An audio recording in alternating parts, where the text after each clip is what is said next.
You're listening to JTE Movie News. There are a lot of sources for movie news out there, so why not get yours from a guy in a basement? And now, here are your hosts, Andres Ace Cabrera and every man's hero, JTE.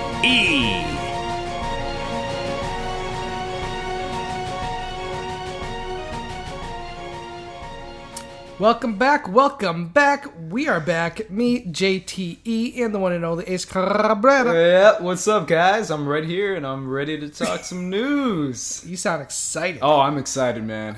It's episode 3. It's episode 3, man. We're still around. We're still on air. We're still on air.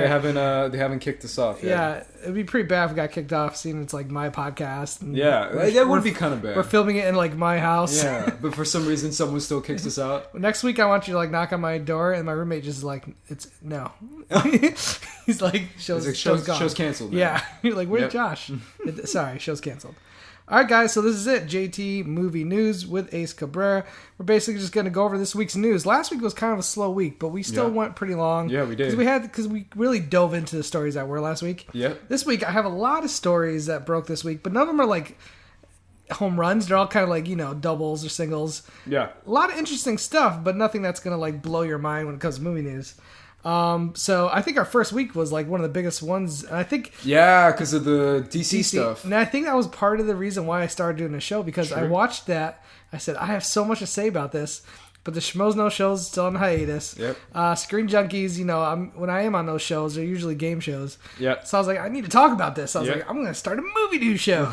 And I was like, you know what? He lives next door. He knows DC. Listen, you know comics way better than I do. I do. I know comics. Yeah, I know comics very well. I am a comic movie fan, and I did read some comics like Superman, Punisher, but I am nowhere near like the level of like you or say some of our friends like Tiffany Smith. Yeah, no, I grew up with it. So comic world, superhero world is like it's my passion. So and I love it. Let's be honest, a lot of movie news these days. It's comic book related. I'm loving it, man. I'm loving all these I'm with superhero movies. I have zero superhero fatigue. I enjoy it all the way. Batman v Superman. We don't know how good it's gonna be, but how's it taken this long for there to be a Batman v Superman movie? I don't know, right? man. Wouldn't you love to see like a Michael Keaton, Christopher Reeve movie back in the day? That would have been crazy. Amazing. All right, guys, so let's get to this. This is movie news. Let's get to the movie news. Let's do it. Let's start it off with one of the bigger stories of the week. Broke really early.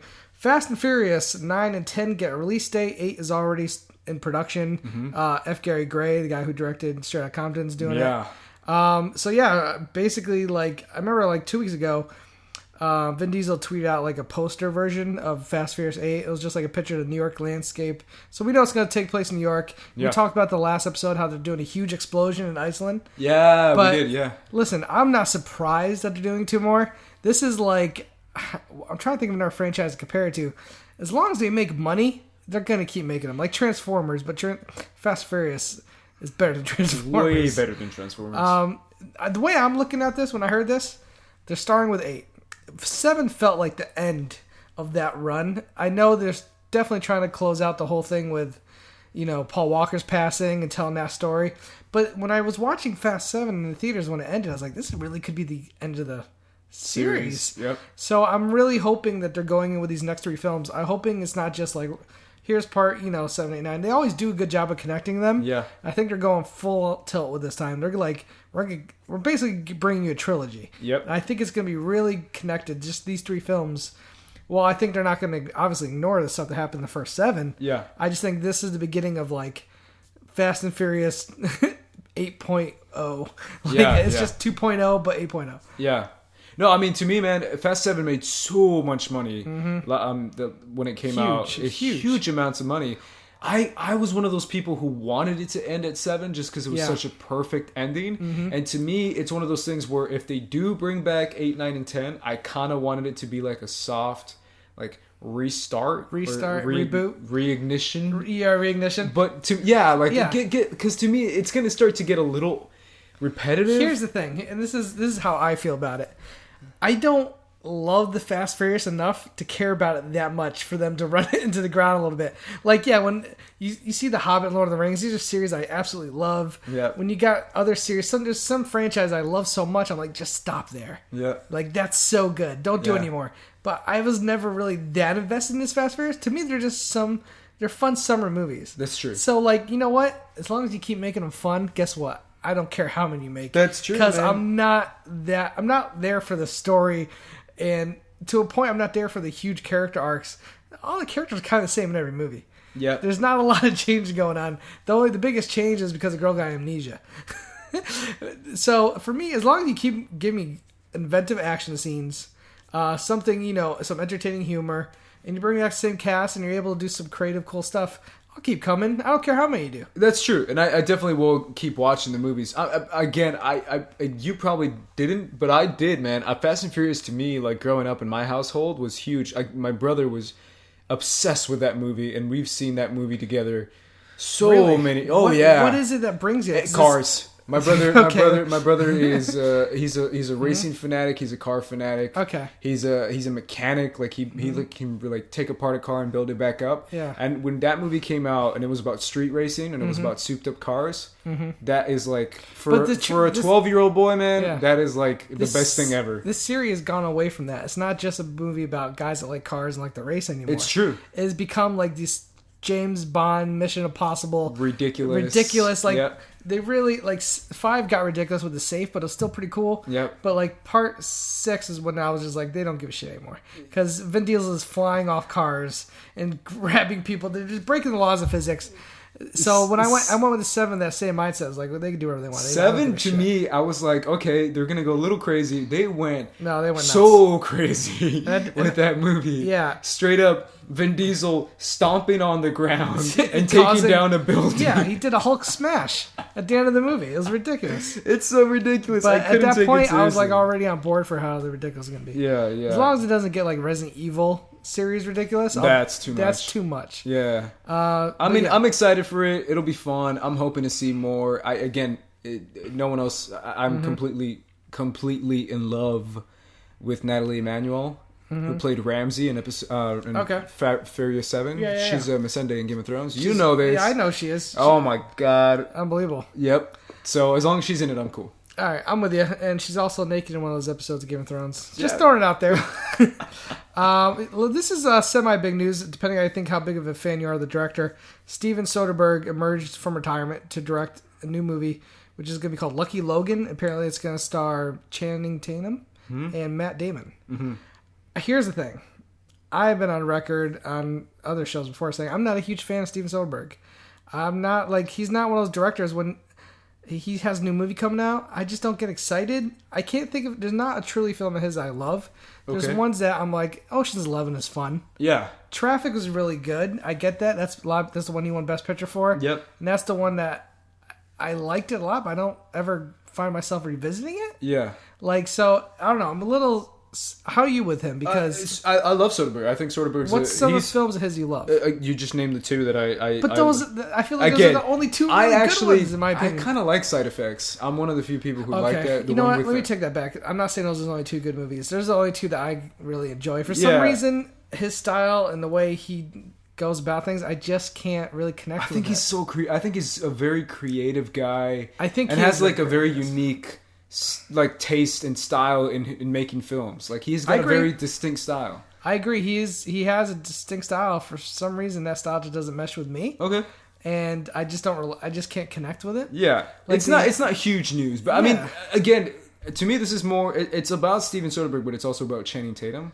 The fact that I think he got out of time because he's such good friends with Channing Tatum. Yeah. And he's worked with Matt Damon in The Informant and Ocean's movies. But apparently the Matt Damon part isn't true. I don't know. I just... Is that not true? I don't know. I read something today that might not be true. Okay. Well, it's definitely Channing Tatum. Yeah, Channing Tatum for sure. And that guy... They did Magic Mike together. Yeah, to me, Channing Tatum is one of those guys. Hateful Eight was the last one I saw him in, obviously. But I think he was great in Hateful Eight. To me, he's one of those guys who's just progressing as an actor so much. Every movie he does, he just gets better and better. I like him. I like Channing Tatum. I like him a lot. I thought he did a really good job in, what was the one we did with Steve Carell? Foxcatcher. Foxcatcher. Yeah, really good. the biggest thing for me when I was like, I always liked him, but like when he did the Jump Street movies, I never knew he could be that funny. When he did the Jump Street movies, 21 and 22 Jump Street, which are two movies that I love so much. Those are two comedies that I just love. Yeah, it just showed. That's what it sold me. I was like, dude, I love this guy. He had a little more range than I thought he did. Yeah. Because before that, he was doing Dear John and some of these other movies. It's like, get out of here. And Step Up. But you know what? I will say one of the first movies I ever saw him in, which is, if you guys have not seen this, it's not a film that a lot of people have heard of.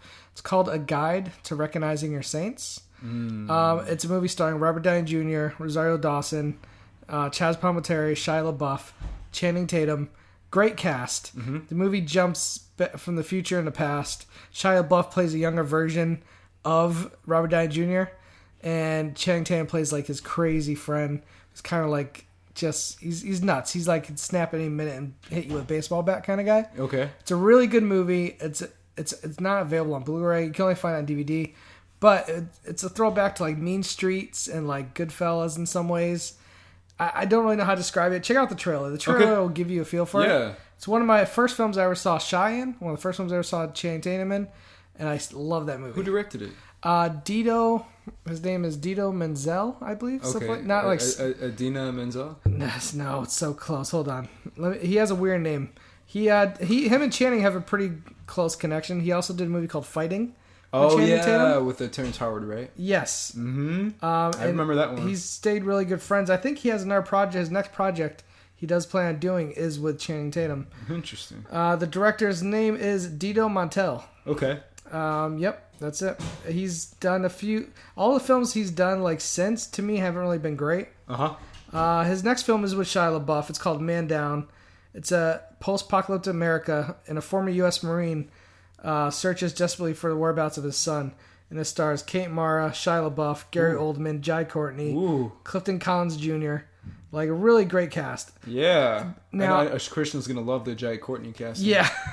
Now, like I said, this guy hasn't made, in my opinion, a really great movie since God Run Your Saints. Everything he's done has been straight to DVD. He did the last movie that remember the last film Robin Williams did? It was called Boulevard. It got released after he died. Yeah, I heard about that. Which was like a really dark drama about a suicidal man, which really hit close to home. Yeah. That was his last film, and I heard mixed things about it. I heard it wasn't bad, but okay. He is. I think that first film of his is just amazing because a lot of it is actually based on his life.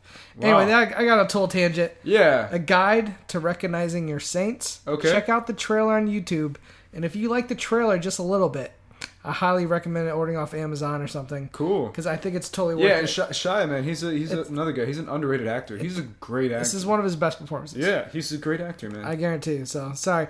I love that movie. I think it's underappreciated. I don't think a lot of people heard about it. So, if I could use this as a way to say go watch it, go watch it. Cool, man. All right, let's jump up some more news. Exorcist TV series, and the pilot will be directed by the director of Rise of the Planet of the Apes, Rupert Wyatt. Okay.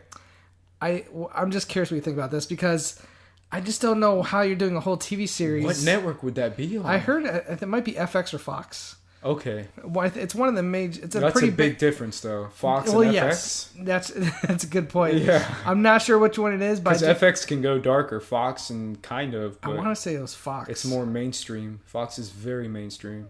Yeah. So I mean, that sounds interesting for sure. The Exorcist is probably the greatest horror film of all time, in my opinion.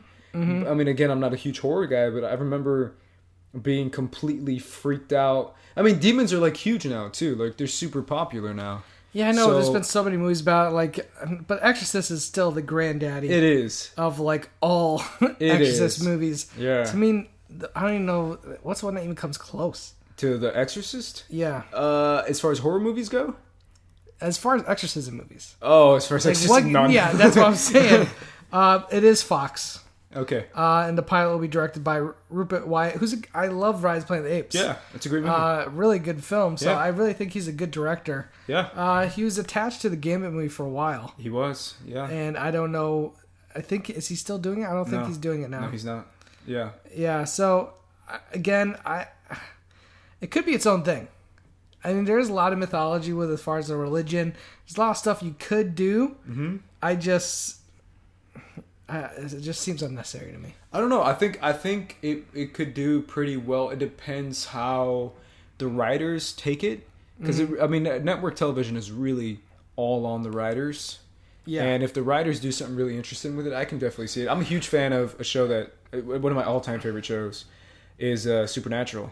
Oh, see, I've never seen that. I've heard that show is so freaking good. A lot of people love that show. It's so good, and a lot of it is demon hunting. Mm-hmm. And they do it so freaking well. Like, it's well done in the sense of like how a demon can take over anyone and legit like take your head off. So it's like the first season is she's not going to get possessed until like what, maybe I think halfway through. That's what's interesting. It might be maybe they're just fighting, or not fighting, but maybe they're just challenging the demon itself. Maybe the demon doesn't just stay in one person. That's ridiculous. Just like hopscotching to different bodies. I don't know. It does that in the movie at the end of the movie, but there you go. I think he's a good director. I need to see the pilot. I need to see the tone they're going for. And they're probably going to go dark with it. I mean, as dark as it can. Are you going to start doing the classic like pea soup out of the mouth? No. Or is there going to be head spinning? No. No, why? That's all Exorcist. Because it's Fox, man. Yeah, I wish this was on FX. If it was FX, excited. They probably could, yeah. Or right. Stars or something like that. Yeah, this is great news, and I believe you just recently watched The Guest. Oh, dude, I just saw it on Sunday. Yeah, that's what I'm saying. I saw you tweet about it. Great movie, right? It's such a freaking... That movie, to me, man, I had such a good time watching that movie. It's such because a good time. it's crazy, it's trippy, and but at the same time, it's got this like tone of like, this is just so insane that I'm just like laughing right now because I'm just like, this is just so insane. I love that movie. The year that movie came out, I said it was probably one of the most fun I had in a theater that year. It's such a fun movie. Such a fun movie. But what made that movie so great, part of it, besides the direction, the soundtrack, and all that, was Dan Stevens. Mm-hmm. He was such a good actor. And then I looked him up, and he's British. Yeah, he's from Downton Abbey. Yeah. And he's got like the best American accent I've heard. It's pretty damn good. So he's like, oh, thank you, man. He's like, what does he call her? He's like, I can't remember. But his delivery name was great.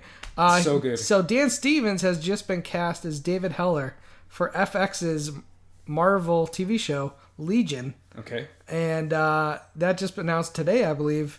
And also it's going to co-star Audrey Plaza in the show also. Now, is this a character you're familiar with? Legion is something I am not familiar with. Okay. I know he's connected to the X-Men. Failed me. Yeah, he is. He's the son. The character, David Heller, is the son of Professor Xavier.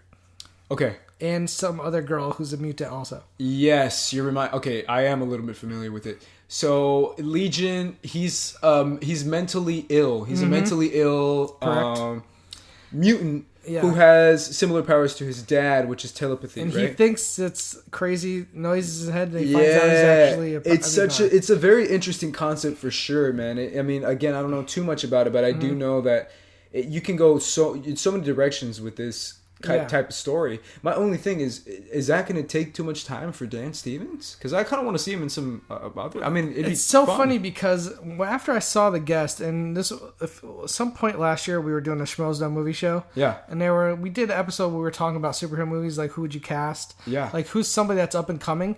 I was like, Dan Stevens. I want to see him in like a Marvel or DC role. I thought he was so good in The Guest. Well, now he is. Like, I think the way I pitched out in the show was, if you're going to do Green Arrow in the big screen, Dan Stevens, I think he would kill it. That's true. And that was just me spitballing on top of my head. There's probably a bunch of other characters I think he could do an awesome job.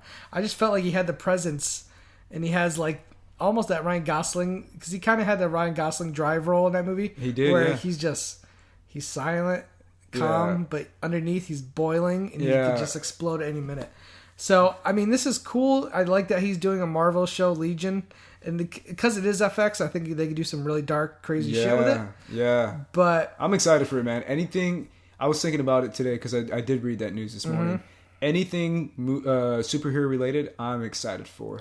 Me too. I am pumped for that, and anything TV related as well, because I'm a huge TV guy. Yeah. Like I don't know why I'm so interested in seeing Preacher with Dominic Cooper, which is also based on a DC graphic novel. Yeah, Seth Rogen produced it, didn't he? I believe so. I'm not sure, but maybe he did. But anything superhero to me, I'm down. Sign me up, dude. I said this before, I'm not a huge fan of S.H.I.E.L.D., but I love what... S.H.I.E.L.D. is such a freaking good show. But I love everything Marvel's done on Netflix so far. It's so good. If they're doing their network, go ahead and do it. I don't care. I'm curious though, because he's playing Xavier's son. Are they gonna try to tie this to the Fox movies? No, they're not. They're gonna keep it separate. It's gonna be totally different. I think so. Just weird. That's weird to me. But anyway, They could make a different origin story, man. Yeah. They don't have to say he's Xavier's son. I'm really curious. Again, I think Dan Stevens will be great in it. Yeah. I think it could be an awesome show. I think that's a great director for the pilot. But a little bit like you said, I kind of want him to go to the bigger screen. Yeah, I want to see him in some. I mean, a big. I mean, obviously that might be amazing. Yeah. And I might take my words back, but who knows? But all right, well, guys, if you haven't seen The Guest, check out The Guest. The Guest it's awesome. is It's on Netflix, right? You said it's on Netflix. That's where I saw it. And check it it's out, guys. So much fun. Amazing movie. Filming has just wrapped for the Jack Reacher sequel, Never Go Back. Are you excited for this? Were you a fan of the first Jack Reacher movie? I did not see the first Jack Reacher movie. Oh, shit. All right. I might need to let you borrow it because I have it on that Is it shelf. good? I enjoyed it, man. Really? Here's the thing. Isn't Jai Courtney in it? Yeah, but he plays a bad guy and he doesn't have a lot of lines, so it's perfect. Yeah. I liked the first Jack Reacher. It's a little different. It's a little bit more old school, and it's like a film noir mystery. Mm-hmm. But there are some great scenes of Tom Cruise just kicking ass. It's a little bit different character for Tom Cruise. He's not like a charming guy. Okay. He's ex-military special forces. So while he's all business, put it that way. That's cool, man. And Christopher McQuarrie, the guy, I don't know if I pronounced that right. The guy who McQuarrie. Yeah. Thank you. He directed the Mission Impossible last one. Yeah. And he did this movie also. Is he doing Gambit? Isn't he the one doing Gambit? I feel like he is. I don't think so. He's attached to the next Mission Impossible. Gosh, I don't know. I forget who's doing Gambit. Sorry, guys. Well, I thought it was originally Rupert Wyatt, the guy who was going to do Rise. But who's doing it now is my question. Sorry, I'm interrupting your Jack Reacher. No, I'll check real quick just because I want to make sure we got it. I'm assuming Jai Courtney's not coming back for the sequel. No. Okay. If you see the first one, you'll know why. Yeah, I assume so. Doug Liman. Doug Liman. Another guy who worked with Cruise before. That's why I was thinking that. That's probably why you're thinking that. Yep. Yeah. I really enjoyed Jack Reacher. I think I enjoyed it more the second time I saw it. I remember seeing it in theaters and not quite knowing what I was going in for, and thinking to myself, that was a solid movie. Mm-hmm. And then I rewatched it again at home, and I was like, wow, I like this movie way more than I did when I saw it in theaters. And I think it's a really badass role for Tom Cruise, because even he's not Mission Impossible. He's not doing crazy stunts. It's very ground level. Like, he's going to kill you with a knife. He's going to, he's going to use his brains a little bit more as far as, like, military tactics. Like, he goes in very military style. That's cool. He's kind of like, he's based on a book series. Okay. And apparently the guy in the book is like this huge, like 6 foot something guy, which is just big, like bulky. Tom Cruise. Yeah, so like a lot of people that read Tom Cruise is like the opposite of that. He's probably smaller than me. I don't know. Tom Cruise is a small dude. I walked up to him. I went to the premiere for Pacific Rim. He showed up, and I walked right up to him. And he was about the same height as me. Okay, it was pretty much weird level. Okay. But I really enjoyed Jack Reacher. The director for this one is Edward Zwick, the guy who directed him in Last Samurai. Oh, this is the guy who directed Glory, Legends of the Fall, yeah. Blood Diamond. Really good director who knows how to do scale.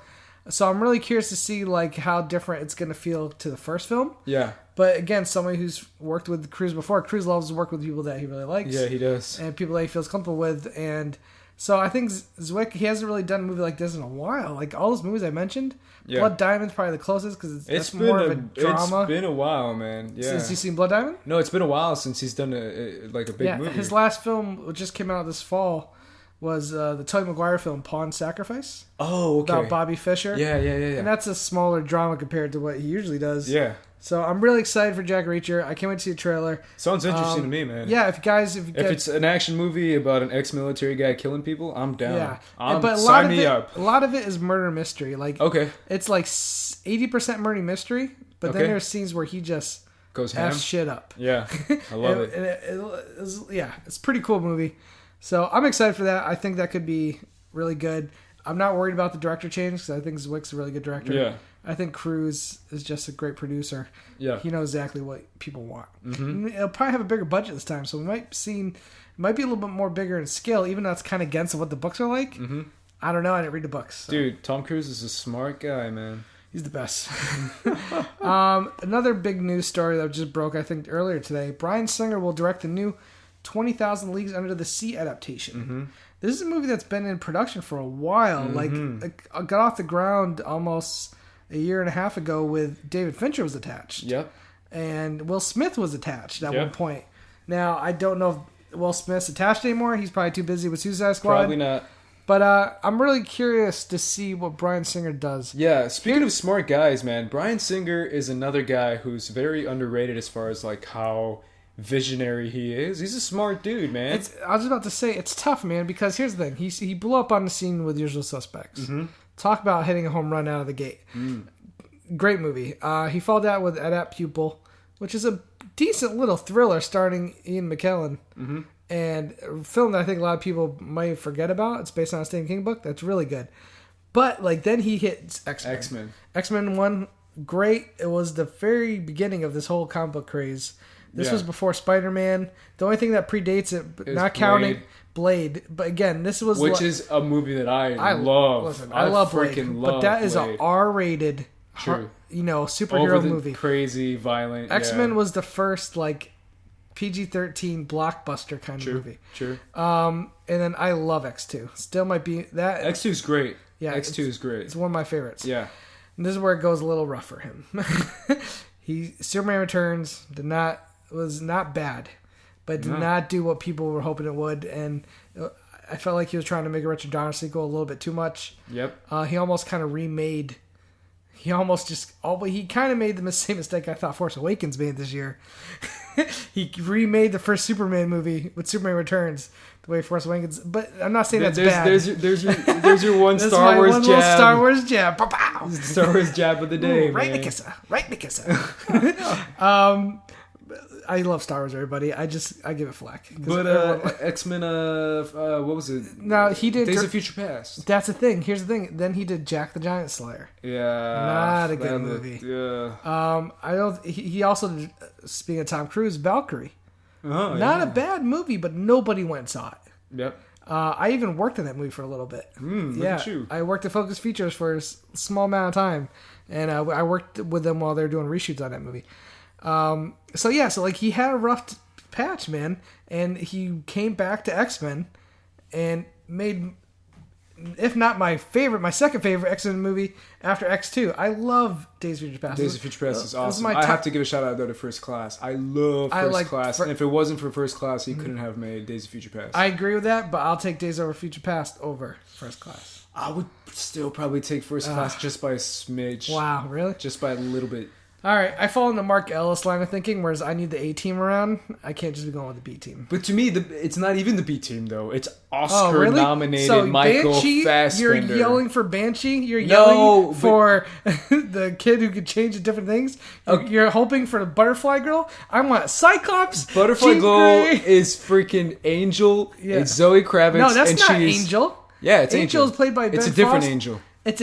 She has look up her name. Angel? Her name is Angel. Okay, but I'm just saying Angel that I know. I know. So let's not call her Angel because that's not what she was called in the movie. She was called I don't know what she was. She was called Angel. She was like the wasp in that movie. No, she wasn't. She has butterfly wings. Look it up, bro. Just look it up. And it's Zoe Kravitz, and I love Zoe Kravitz. But I'm just saying. I adore Zoe Kravitz. What First Class did right was getting Michael Fassbender and James McAvoy. Which fucking to phenomenal. Me are the two best superhero castings ever. I totally agree with you. Michael Fassbender as Magneto. But you know what's even better? Probably my favorite. You know what's even better? When you take those two great actors with those same characters and you put them with the original team. That's true. I need Wolverine. Come on, man. That's true. I'm just saying, I love First Class. Don't get me wrong. I love it, but Days of Future Past just brought everything I love together to make it even better. But that's what I'm saying. He's on a roll so far. I mean, at least it's one great movie. But that's the thing is, but he went back to what he did best was X-Men. So I'm a little worried he's going to fall back in that Jack and the Giant Slayer. Maybe. I mean, I have to give another quick shout out to Apocalypse.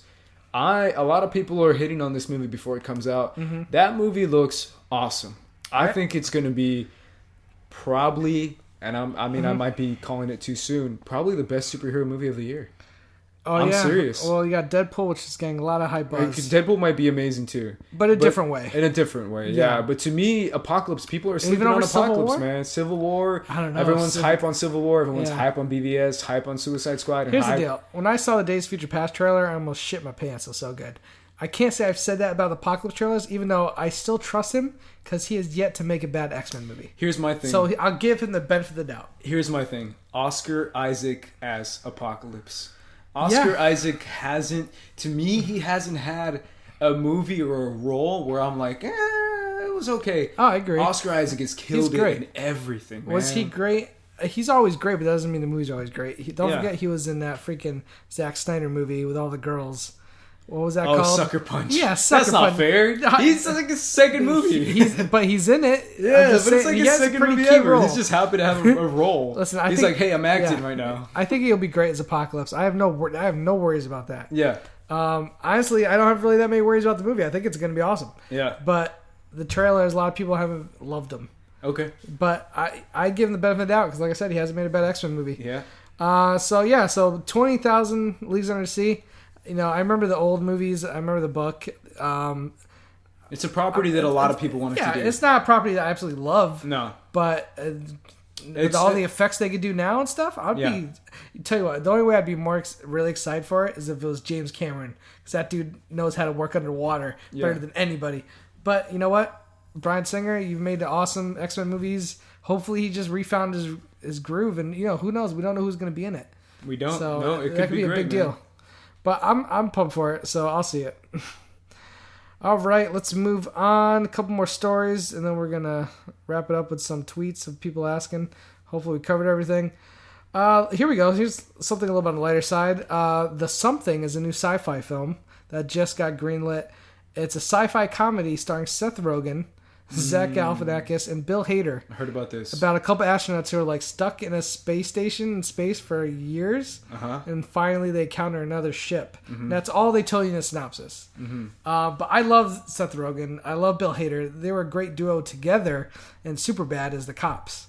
Some of the best scenes in that movie were just those two guys working off each other. It is absolutely true, man. If it was just Seth Rogen and someone else, I'd be like, If it was James Franco, I'd be loving it too. It'd be true. but Bill Hader adds so much to that cast, man. And Bill Hader's underrated, man. And Zach Galifianakis. Yep. That guy could bring the funny, man. He's not always in the best movies, but he's always good in That's his true. movies. That's true. So, I mean, when was the last time we had a good space comedy? Galaxy Quest? That's a good point. It's been a while. That's what I'm saying. Like, so I think it's about due time for that. Sci-fi is pretty popular the last few years. Yep. With Gravity and, you know, Interstellar. I feel like this is just kind of like the reason why they're doing this because it's kind of when something's being that popular, and this isn't a spoof movie. This isn't 50 Shades of Black, okay? These are guys I love how Seth Rogen takes certain genres, like Apocalypse movie. This is the end. I love that movie. I'm one of the few people that love The Interview. It was a spy movie with James Franco and Seth Rogen. Did you never saw The Interview? Oh, okay. Jesus. I was going to see it, and then I was like, So the fact that he's going to tackle a space movie with these two other great actors, I'm on board. Can't wait to see it. Man. And he just did a Christmas movie with Joseph Gordon-Levitt. Didn't see that one either. Yeah, that was a lot of fun. The Night Before. Yeah. Fun movie. Michael Shannon kills it in that movie. Michael Shannon is amazing. Yeah, he's such a good actor, man. I mean, the movie wasn't amazing, but Michael Shannon made that movie. I still remember Michael Shannon reading the mean college girl letter for Funny or Die. Have you seen that? No. Oh, yes, I have. Yes. Oh, my gosh. That is so funny, man. Yeah, guys, check it out. YouTube. It's hilarious. Yep. All right, so here's a big news that our friend Copster is a huge fan of this news. Lionsgate has found its villain for the Power Rangers movie, with Elizabeth Banks signing to play the alien sorceress Rita Repulsa. Mm-hmm. The movie's scheduled for March 24th, 2017. Listen, I really don't care. I grew up... Here's my thing. I grew up with the Power Rangers. So Me too. Okay, so it's not like... But even though I grew up with them, not once in the last 10 years did I think to myself, man, we need a good Power Rangers I know movie. so many people, Copster is one of them, who are huge Power Rangers fans. But I've seen the director, I've seen the cast of this movie, and I say it's going to be crap. That's really? just me. Okay. I think it's going to be crap. Who's directing it? It's the guy who did, isn't the guy who did Project Almanac? Oh, really? Okay. Yeah. And I'm like, okay. And then the cast is like, I think they got like an Instagram model to be one of the... Oh. And it's like, really? An Instagram model? And then they got a singer... Becky G. They got Becky. They're not even actors, man. The guy directed this did Project Almanac. That's it. And then they got like singers, and I'm like, dude, if you're gonna make a Power Rangers movies, get a good director, get a good cast, even if they're young up and coming cast, but get in a cast that's actually talented as far as acting wise, not singers and Instagram models. But Elizabeth Banks is probably the perfect casting for playing Rita. when you do these like movies like they redid the A-Team with Bradley Cooper and all these guys, I just need the regular, just the bottom ground story premise to be somewhat cool or entertaining. Yeah. Nothing really says, oh my god, this is going to be awesome. Nothing. How do you make it awesome? A couple years ago, John Cho, the director, like a year or two ago, made a great short film with Katie Sackhoff, a friend of us. That short film wasn't it Joseph Kahn who did it? Oh, maybe it was Joseph Kahn. Yeah, Joseph sorry. Kahn. John Cho's the guy who did G.I. Joe. Sorry. Joseph Kahn. Yeah. That short film was so good. But it was so freaking good. Let me tell you. So much fun. Let me tell you why it was so good. Because it was so far from being Power Rangers that it was just a cool martial arts movies with guys wearing Power Ranger suits. It felt nothing like the show. True. It was a totally different thing. And he's like, oh, you know what would make this cool? I'll put Power Rangers in it just to make it cool. People have nostalgia. Cool. But then we would never get made. No. And it would... Because it's nothing like the original show. I agree. And a lot of hardcore Power Ranger fans would probably be like, hey, that's guys, not my Power Rangers. I grew up watching Power Rangers. I love that show as a kid. Me too. Go back and watch episode today. And it's the most cringe-worthy thing. I agree. The acting is horrible. It's like Saved by the Bell with... Saved by the Bell. I love Saved by the Bell. Saved by the Bell is great. Don't get me wrong. This is a very bad version of Saved by the Bell with the worst actors possible. And yeah, the fights and stuff are okay, I guess, but... I remember watching TV shows that I saw as a kid and rewatching it now as an adult. So many of them hold up. A lot of the animated series stuff that I watched, like Batman and Spider-Man, Justice League, all that stuff is so sophisticated and smart. Power Rangers is not one of them. No, it's not. Power Rangers, you go back and watch it and you're like, ugh. There's certain cartoons. I like this as a kid. This is not good. There's some cartoons I could go back now, like Gargoyles. You go back and watch that. That thing is still badass. It's still dark. It's pretty awesome storytelling. Yeah. Same thing with the 90s X-Men cartoon. But that's I could go back and watch it and enjoy it today. You're saying the same thing with mine for the Spider-Man animated series. I love the Spider-Man thing is so smart. You're like, holy crap, this is really smart writing. Yeah. And then everything DC did with Justice League, Batman the animated series. How are you supposed Superman the animated series. Amazing. How am I supposed to watch Power Rangers? There's a freaking robot that looks like it's from Lost from Space. Then there's a freaking floating head named Zord. Then there's this girl, Elizabeth Banks. Like, the fact that they cast her, I'm hoping this thing's just gonna be a comedy. It's like almost like Land of the Lost when Will Ferrell took an old crappy kids show and turned it into like... I'm pretty sure it won't be a comedy, but I'm sure it's gonna be extremely lighthearted. I mean, why do you get Elizabeth Banks for that role unless it's some sort of comedic undertone? A friend said it this way. Think about it.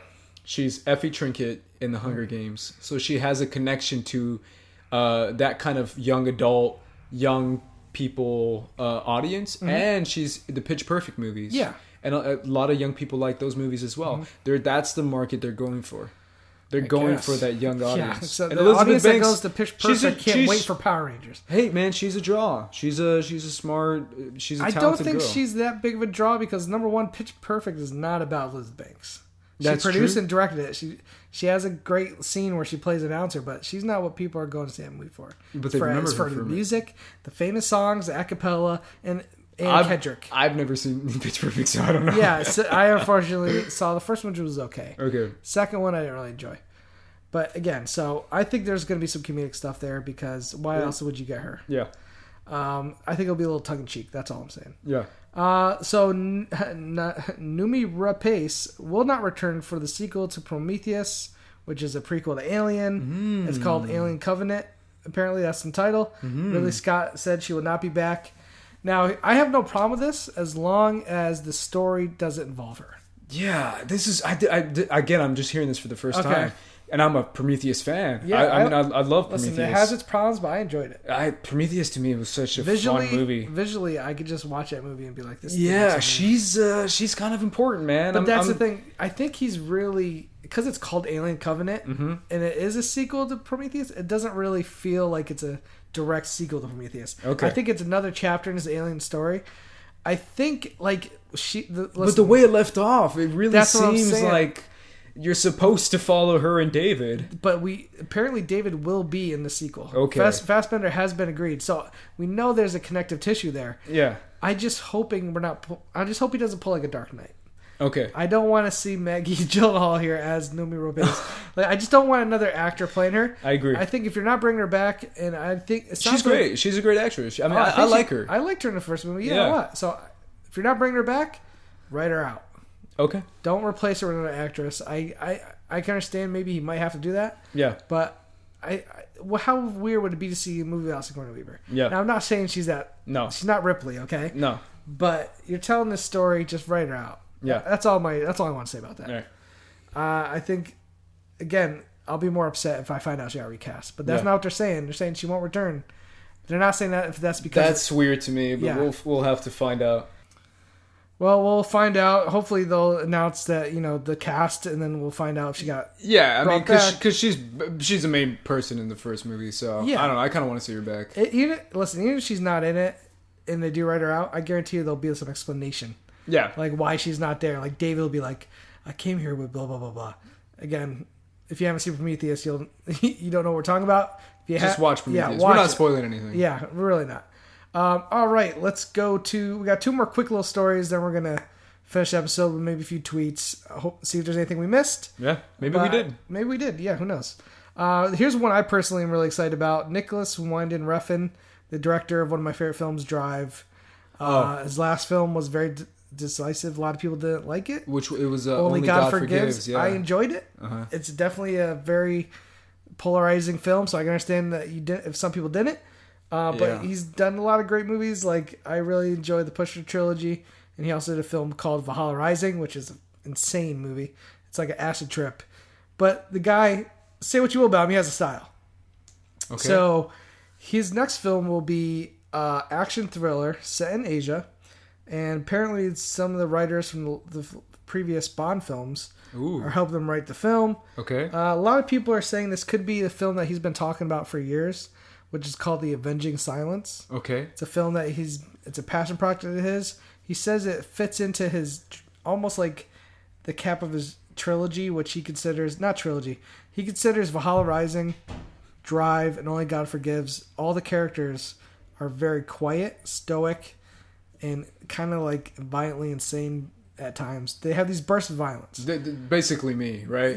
Yes, exactly. All 3 of those characters in that movie are very similar in a lot of ways. Okay. And he says he wrote this movie with that same type of character in mind. Mm-hmm. So immediately I'm like, is Ryan Gosling come back? Or is he going to try to do it with somebody else? Interesting. I mean, why not finish the Drive, Only God Forgives little trilogy? Cool. I mean, again, I haven't seen Only God Forgives. I've seen Drive, obviously. Mm-hmm. Would that be a little bit too gimmicky? Where Ryan Gosling's kind of the same character in every movie? Here's the thing, like I understand people saying that. Yeah. But for me, the movies aren't really about the character as much as his style. Okay. And look at Wes Anderson. Like, that guy has a very similar style to all his films, really. Mm-hmm. So for me, when I go into a Nicholas Refn movie, I know I'm going to get that style. And that's really more important to me, really, than... Listen, all the characters in Wes Anderson films are very quirky and funny and dry.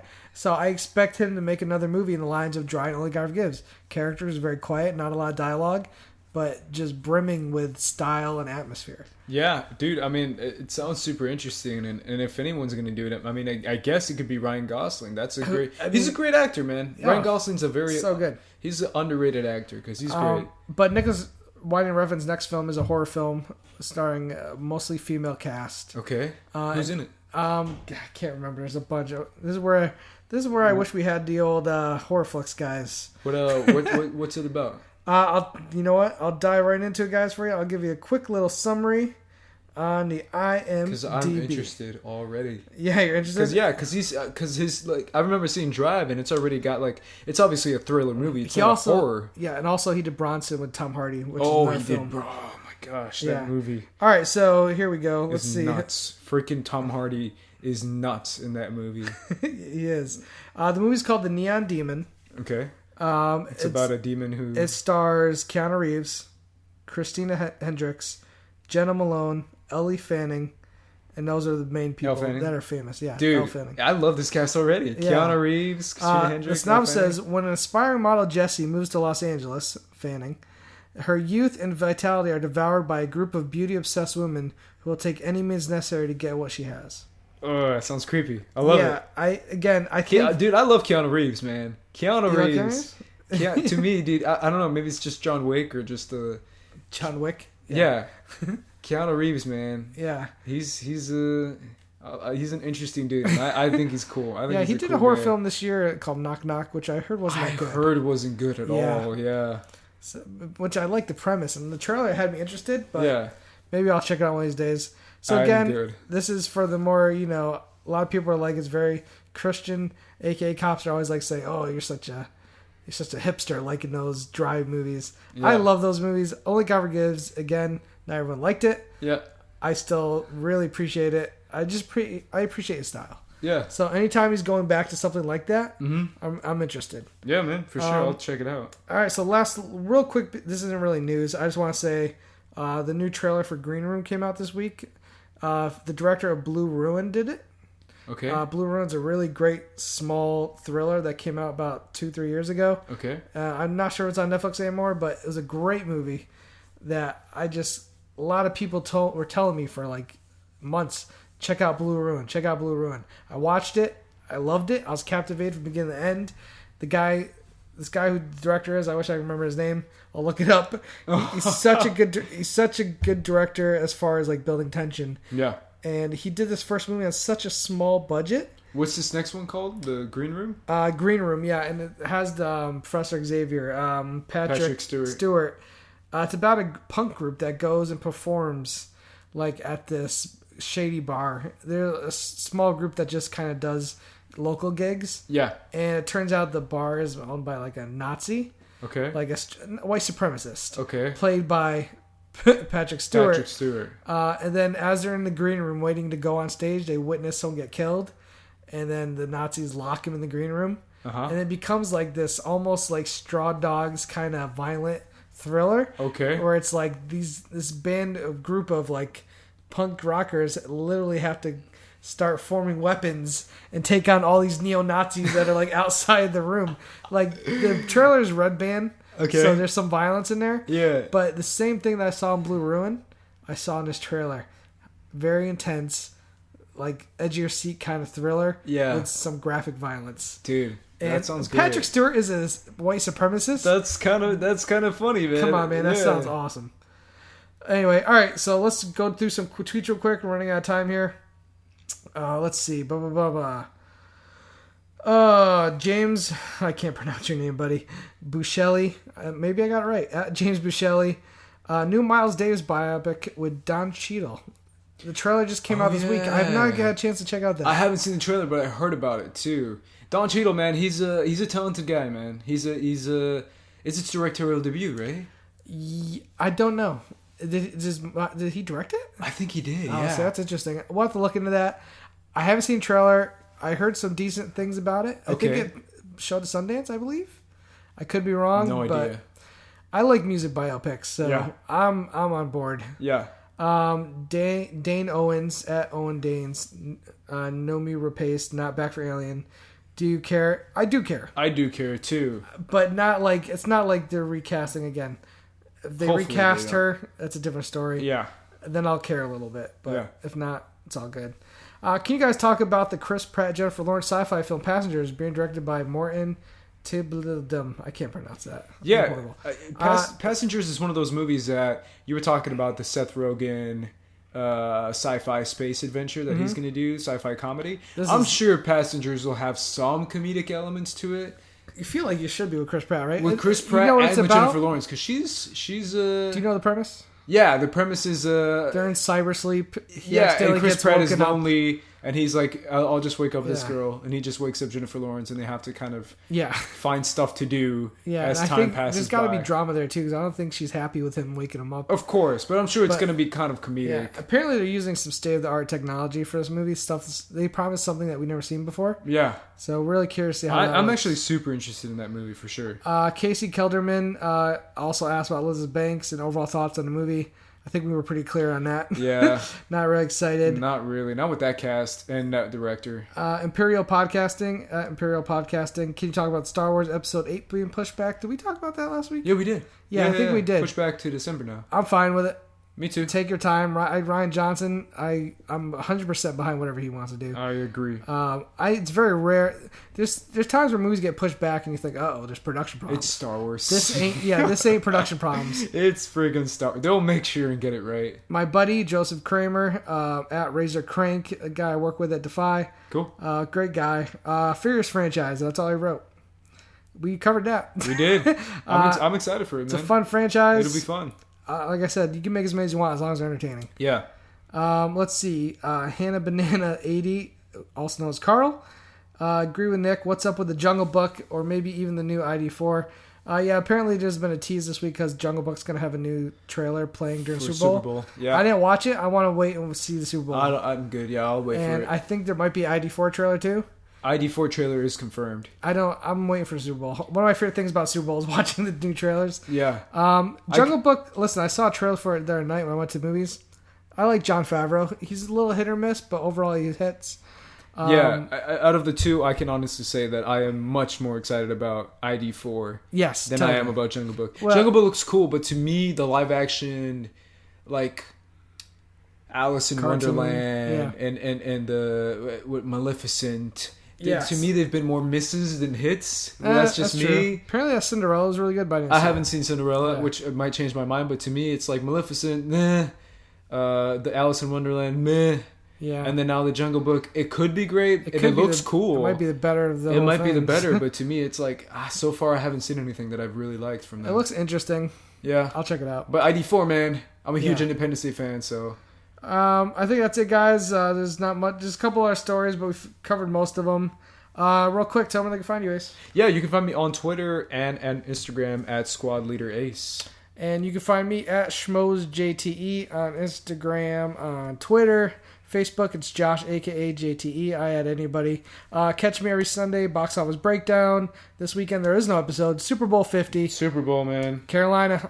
If you're betting a man, put on Carolina. But hey, it's Super Bowl. You never know. I'm putting my money on Cam Newton, bro. Okay. Cam Newton's a tank. It's a smart move. You can't stop this guy. I feel, but we'll see what happens. We'll see. We'll discuss it next week. We'll even discuss some of the trailers. Yeah. And then guys, Screen Junkies Plus.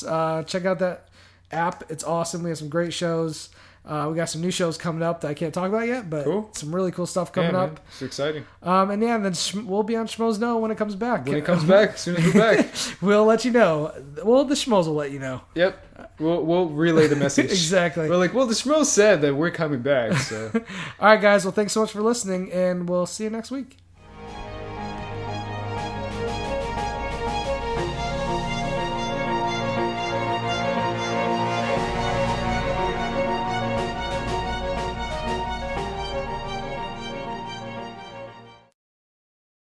Hey, what's up? I'm not asking. I'm telling you. See, I'm rolling up my sleeves.